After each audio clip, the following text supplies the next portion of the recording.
Well, tonight, the man who led the impeachment of Bill Clinton says the Trump impeachment case is much different. 21 years ago, former Congressman Bill McCollum led the inquiry for the impeachment of a president. So the big question, will it happen again? He reviewed the Trump case with News 6 investigator Mike Holt. Very serious crime. In 1998, then Florida Republican Congressman McCollum was one of the managers appointed by the House of Representatives to lead impeachment hearings against Democratic President Bill Clinton. I did not have sexual relations with that woman. Clinton was accused of lying under oath and obstruction of justice. These allegations are false. He was impeached by the House. Convict him and remove him.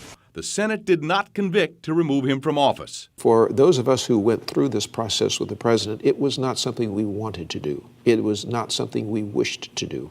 It was something we felt we had a duty to do. The president's conduct made an impeachment inquiry unavoidable. 21 years later, it is GOP President Donald Trump facing an impeachment inquiry. I don't think it's the same by any stretch. The case against Trump is based on a phone conversation with Ukraine President Zelensky.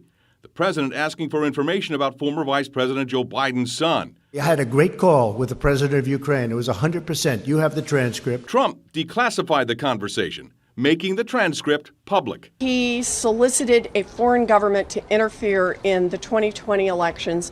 He broke the law. The issue seems to revolve around whether the president committed either a crime or an abuse of power, which is a very loose term. In a recent op-ed in the Washington Examiner, McCollum writes, the transcript shows no crime. It shows no abuse of power. It's all a hoax, folks. It's all a big hoax. One whistleblower came forward with hearsay. He got his information, I guess, second or third hand. Another who heard the conversation is ready to talk. What about this second whistleblower? Is there something he apparently has firsthand, he or she has firsthand information? Will that make a difference? Well, I don't know, but do they add anything new?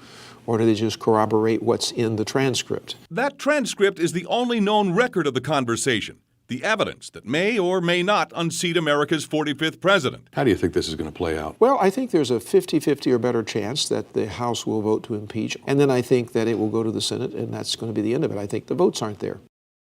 Now, there is talk that the inquiry could be wrapped up by December. Of course, the script keeps changing hour by hour. Lisa?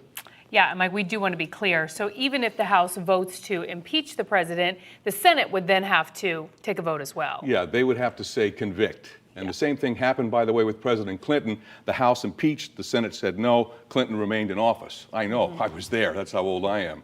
As Congressman McCollum suggested, the votes are not there on the Senate side.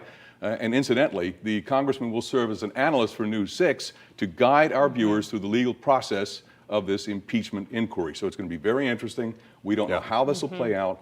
We're here to watch it for you.